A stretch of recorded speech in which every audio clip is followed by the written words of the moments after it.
اعوذ باللہ من الشیطان الرجیم، بسم اللہ الرحمن الرحیم۔ سورہ بقرہ پہلا پارہ آیت نمبر 55۔ ترجمہ دیکھتے ہیں۔ وَإِذْ قُلْتُمْ، اور جب کہا تم نے، یا موسیٰ، اے موسیٰ، لَن نُؤْمِنُ، ہرگز نہیں ہم ایمان لائیں گے، لَکَ، تجھ پر، حتیٰ، یہاں تک، نرا، ہم دیکھ لیں، اللہ تعالیٰ کو، جہرتاً، روبرو یا سامنے، فَأَخَذَتْكُمْ، پھر پکڑ لیا تمہیں، الصَّاعِقَةُ، بجلی کی کڑک نے، وَأَنْتُمْ، اور تم، تنظرون، تم دیکھ رہے تھے۔ دیکھیے جہرتاً اس کا روٹ ہے جیم ہارا، اس کا مطلب ہوتا ہے کوئی کام اس طرح کرنا کہ دوسروں کو اس کا پتہ چل جائے۔ اور ایک ورڈ ہے اس میں سائقہ، سائقہ سنا ہوگا آپ نے، بجلی کو کہا جاتا ہے، تو اردو میں تو مینلی بجلی کے لیے یوز ہوتا ہے، ادروائز اس کا میننگ ہوتا ہے گرج اور کڑک کا مجموعہ، اور زوردار چیخ کے لیے بھی اس کا استعمال کیا جاتا ہے۔ تو پکڑ لیا تم کو گرج نے یا چیخ نے، اور تم دیکھ رہے تھے، اور تم نے کہا موسیٰ علیہ السلام سے کہ ہم تمہاری بات نہیں مانیں گے یہاں تک کہ ہم اللہ تعالیٰ کو سامنے نہ دیکھ لیں۔ اب یہ کب ہوا تھا اور کس نے کہی تھی یہ باتیں؟ تو یہ جو موسیٰ علیہ السلام کی قوم تھی، انہوں نے جب شرک کیا تھا، جب بچھڑے کو معبود بنایا تھا، تو موسیٰ علیہ السلام اپنے قوم کے 70 نمائندوں کو لے کر کوہ طور پر دوبارہ گئے اللہ تعالیٰ سے معافی مانگنے کے لیے۔ جب وہاں پہنچے تو یہ لوگ پھر بگڑ گئے وہاں پہ جا کے، اور کہنے لگے کہ ہم اللہ کو دیکھنا چاہتے ہیں، ہم اللہ کو دیکھیں گے تو پھر ہم مانیں گے، ہم تیری بات کا اعتبار نہیں کر سکتے۔ اور بعض لوگ کہتے ہیں کہ جب موسیٰ علیہ السلام تورات لینے گئے تھے تو ان 70 لوگوں کو ساتھ لے کے گئے تھے، اور موسیٰ علیہ السلام تو پہاڑ پہ چلے گئے اللہ تعالیٰ سے کتاب لینے کے لیے، اور یہ 70 لوگ نیچے ہی کھڑے رہے تھے۔ تو جب موسیٰ علیہ السلام تورات لے کر اترے تو وہ کہنے لگے نہیں، ہم تو نہیں ماننے والے ہیں یہاں تک کہ ہم اللہ تعالیٰ کو سامنے ہی نہ دیکھ لیں۔ تو اس مطالبے پر ان پہ ایک چیخ آئی، ایک زوردار کڑک والی بجلی گری، اور وہ سب کے سب وہیں پہ جل گئے یا بھسم ہو گئے۔ اور بجلی آتے ہوئے دیکھ رہے تھے تم، یہ کہہ رہے ہیں اللہ تعالیٰ، کیونکہ پہلے بجلی کی جو چمک ہوتی ہے نا وہ دکھائی پڑتی ہے، اور اس کے بعد بجلی گری، تو پہلے انہوں نے دیکھ لیا کہ کچھ عذاب آ رہا ہے ہمارے اوپر، اور پھر بجلی ان کے اوپر گر پڑی، اور یہ سب کے سب مر گئے، اسی وقت ختم ہو گئے۔ تو ناجائز مطالبات جو ہوتے ہیں وہ بعض دفعہ مصیبت یا آزمائش لاتے ہیں۔ ٹھیک ہے، تو آیت نمبر 56 اس کا ترجمہ دیکھیے تو، ثم، پھر، بعثناکم، اٹھایا ہم نے تمہیں، من بعدی، بعد، موتکم، تمہاری موت کے، لعلکم، تاکہ تم، تشکرون، تم شکر ادا کرو۔ بعث مطلب ہوتا ہے با عین فا، اس کا روٹ ہے، پھر اٹھایا ہم نے تم کو، یعنی کہ زندہ کیا ہم نے تم کو، اور اس کا مطلب یہ بھی ہوتا ہے کہ کھڑا کرنا یا مردے کو زندہ کرنا تمہاری موت کے بعد، تاکہ تم شکر ادا کرو۔ تشکرون یہ دوبارہ ریپیٹ ہو رہا ہے، آیت نمبر 52 میں بھی ہم نے پڑھا تھا، جب اللہ تعالیٰ نے انہیں معافی دی تھی تو اللہ تعالیٰ فرما رہا تھا کہ تم اس کے لیے شکر گزار ہونا چاہیے تمہیں۔ تو موسیٰ علیہ السلام 70 لوگوں کی موت سے بہت زیادہ پریشان جب ہوئے تو کہنے لگے کہ یا اللہ، بعض لوگوں کی بیوقوفیاں تھیں، اس کی وجہ سے سب کو سزا نہ دیجیے، تو اللہ تعالیٰ ان کو زندہ کر دے، اس کی وہ دعا کرنے لگے۔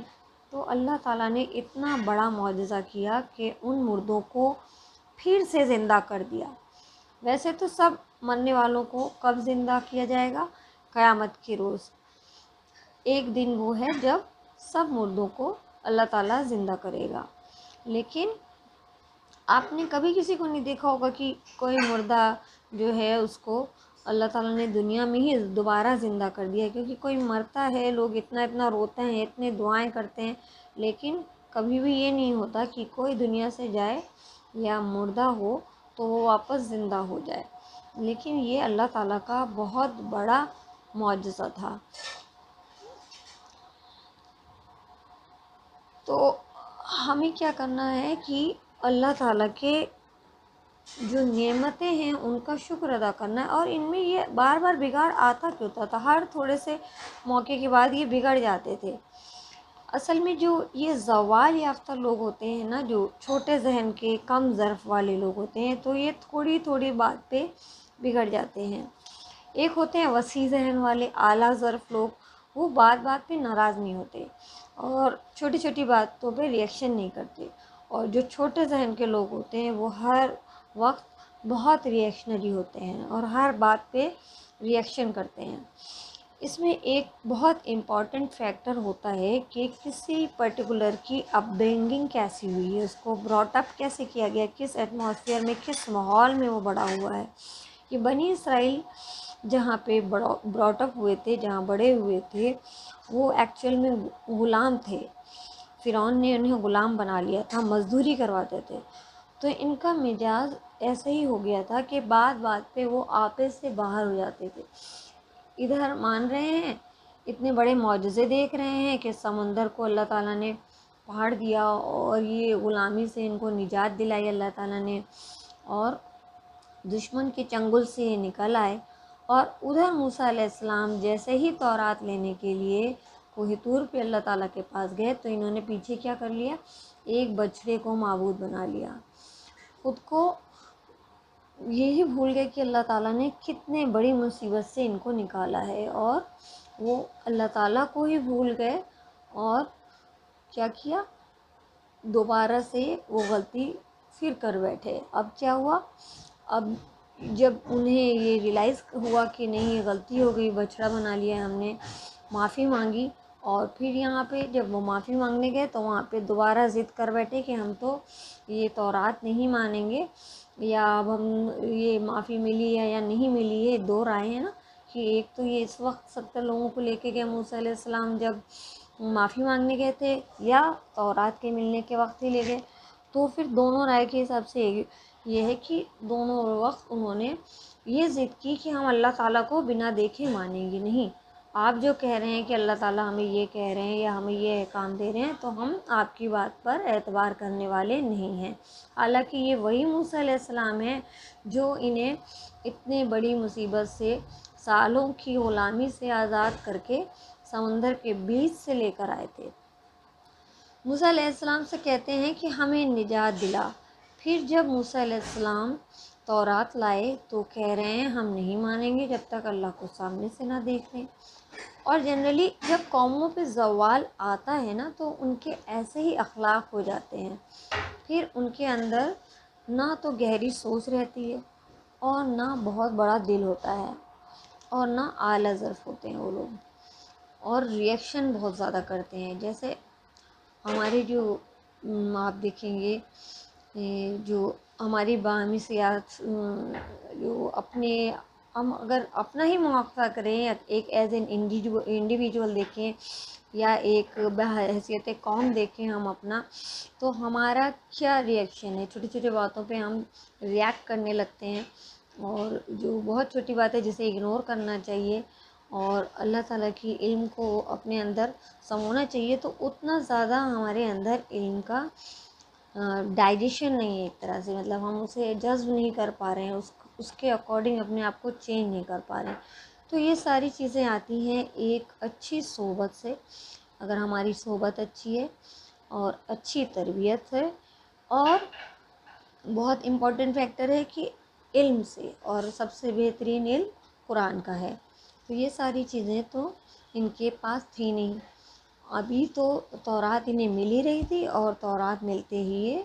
یہ پھر مطالبہ کر بیٹھے، پھر بھی اللہ تعالیٰ نے ان کو اٹھایا، ثم بعثکم، آ رہا ہے نا، پھر اٹھایا ہم نے تمہیں، من بعد موتکم، تمہاری موت کے، تاکہ تم شکر ادا کرو۔ اللہ تعالیٰ پھر کہہ رہے ہیں کہ ہم نے تم پر پھر سے احسان کیا کہ تم جو ہو شکر ادا کرو۔ تو اس طرح سے آپ دیکھیں گے کہ لائف میں ہم بار بار غلطی کرتے ہیں اور اللہ تعالیٰ ہمیں بار بار معاف کرتا جاتا ہے۔ اور یہاں پہ یہ سارے انسیڈنٹس اللہ تعالیٰ قرآن میں اس لیے بیان کر رہا ہے کہ ہم بھی اس کے ساتھ اپنی لائف کو ٹیلی کرتے رہیں کہ بار بار ہمارے اوپر پرابلمس آتی ہیں اور اللہ تعالیٰ کی نافرمانی اور ناشکری کی وجہ سے بھی آتی ہیں، اور ہم بحیثیت قوم اور بحیثیت مومن وہ کام نہیں کر رہے ہیں ٹھیک سے جو ہمیں کرنا چاہیے، اور ہم ذرا سی بات پہ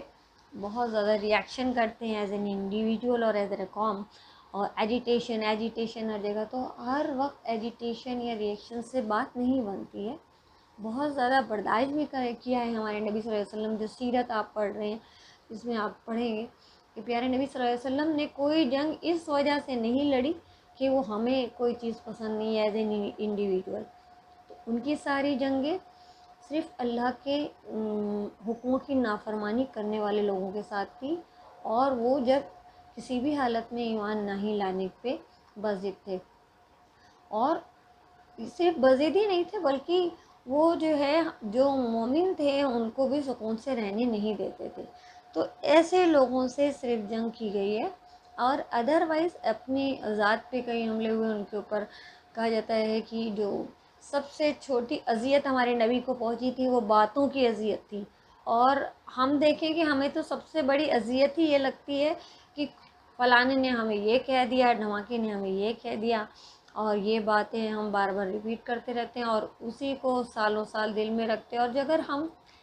ہر وقت یہی سوچتے رہیں گے کہ ہماری یہاں بے عزتی ہو گئی، وہاں پہ انہوں نے یہ کہہ دیا، تو اگر ہم اتنے ریئیکشنری ہوتے رہیں گے تو ایز اے مومن قوم، پیارے نبی صلی اللہ علیہ وسلم کی ہم امت ہیں، تو ہم اس امت کا کوئی بھی حق ادا نہیں کر پائیں گے۔ سبحانک اللہم و بحمدک، اشہد ان لا الہ الا انت، استغفرک و اتوب الیک۔